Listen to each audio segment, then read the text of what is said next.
ចម្រើនពរញាតិញោមទាំងអស់គ្នាក្នុងវីដេអូមួយនេះខ្ញុំកណាត់អាត្មាភាពនាំញាតិញោមមកថ្វាយបង្គំកន្លែងមួយទៀត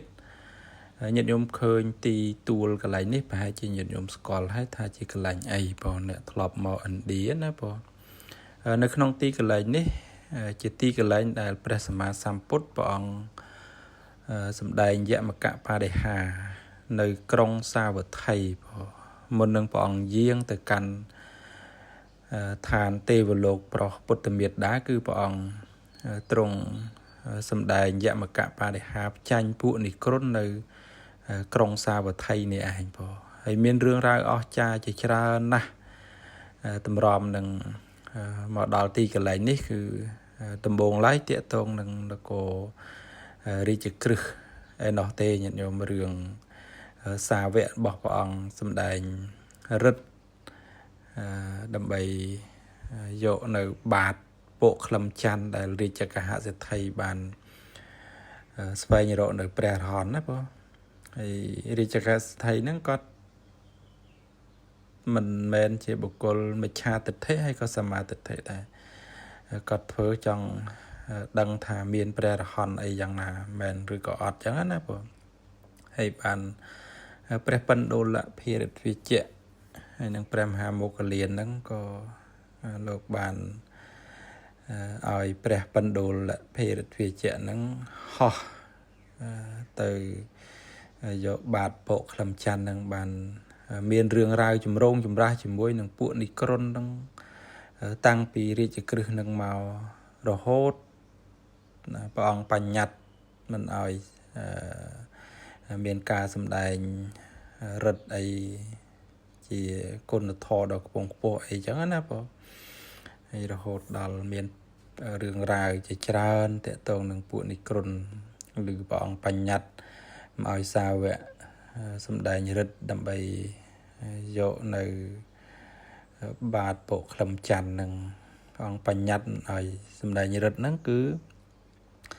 ពួកនិក្រុនបានដៃប្រកាស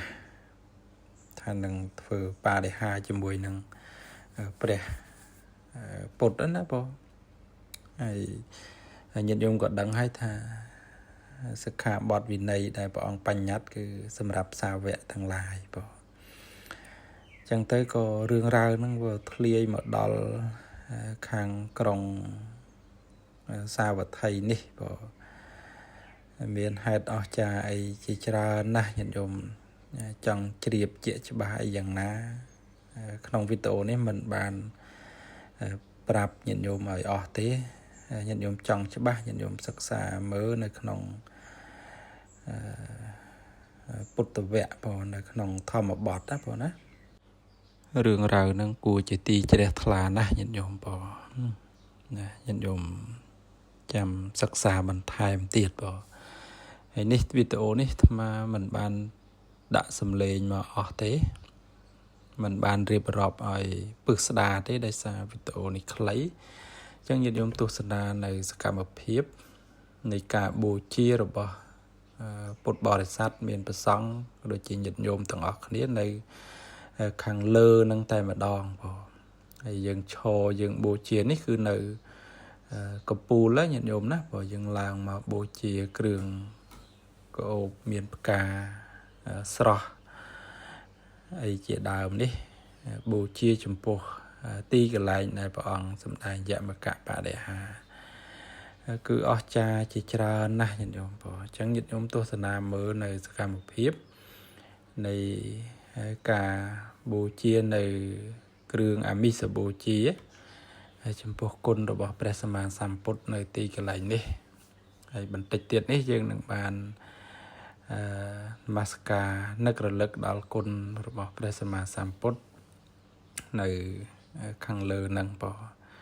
ឥឡូវនេះសកម្មភាពញាតិញោមកំពុងតែបូជានៅគ្រឿងសក្ការៈផ្សេងនៅក្នុងទីកន្លែងនេះហើយមិនថាខ្មែរមិនថាជនជាតិដទៃទេញាតិញោមអ្នកកាន់ពុទ្ធសាសនាហ្នឹងគេតែងតែមកថ្វាយបង្គំកន្លែងហ្នឹងឯងដែលមកសាវត្ថីហ្នឹងមានវត្តចិត្តពុនមានវត្តពពារាមមានទីកន្លែងព្រះអង្គសម្ដែងយមកបដិហានេះឯងហើយនឹង កន្លែងផ្ទះឃ្លាំងទ្របរបស់លោកសទ្ធីអនាថបិណ្ឌផ្ទះញោមប្រុសញោមស្រីព្រះអង្គុលីមៀលគឺបានមកហ្នឹងគឺមកថ្វាយអង្គមបានច្រើនណាស់នៅសាវត្ថីនេះបងហើយនៅស្ទឹងអចិរវតីហ្នឹងក៏នៅមិនឆ្ងាយពីវត្តចេតពុនហ្នឹងប្រហែលដែរទេញាតិញោមបងអញ្ចឹងញាតិញោមទាំងអស់គ្នាទស្សនាមើលនៅសកម្មភាពទាំងឡាយទាំងពួងដើម្បីជាការញ៉ាំងចិត្តរបស់យើងនឹងឲ្យជ្រះថ្លាបន្ថែមនៅក្នុងគុណរបស់ព្រះសម្មាសម្ពុទ្ធយើងមិនត្រឹមតែទស្សនានៅវីដេអូនឹងបានត្រឹមតែឃើញទេគឺក៏ជាការនឹករលឹកនៅ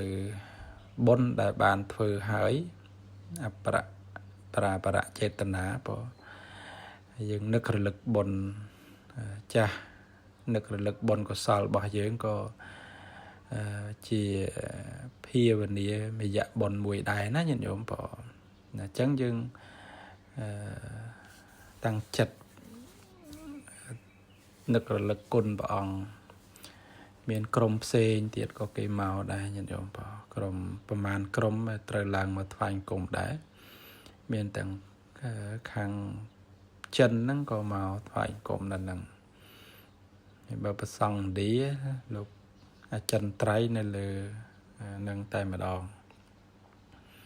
អញ្ចឹងញាតិញោមទស្សនាមើលនៅទិដ្ឋភាពទាំងអស់នេះចាស់បងណាញ៉ាំងចិត្ត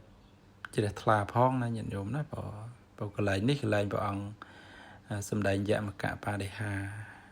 គឺវិស័យរបស់ព្រះសម្មាសម្ពុទ្ធសម្ដែងយមកបដិហានេះគ្មានសាវកណាសម្ដែងជំនួសព្រះអង្គបានទេក្នុងថ្ងៃដែលព្រះអង្គសម្ដែងយមកបដិហាហ្នឹងសាវករបស់ព្រះអង្គសុំច្រើនណាស់ញាតិញោមបងសុំព្រះអង្គធ្វើបដិហាហ្នឹងច្រើនណាស់ប៉ុន្តែព្រះអង្គមិនបានអនុញ្ញាតទេណាហើយយមកបដិហានេះគឺព្រះអង្គសម្ដែងជាគូបងណាព្រះអង្គសម្ដែងជាគូមានទឹកមានភ្លើងអីចឹងទៅតំណាលគ្នាណាហើយនេះក្រុមចិនណាញាតិញោមបងអញ្ចឹងចុងក្រោយលើកបុណ្យកុសលប្រគេនចែកជូនញាតិញោមទាំងអស់គ្នាបានសេចក្តីសុខសេចក្តីចម្រើនជាបច្ច័យរួចចាក់ទុក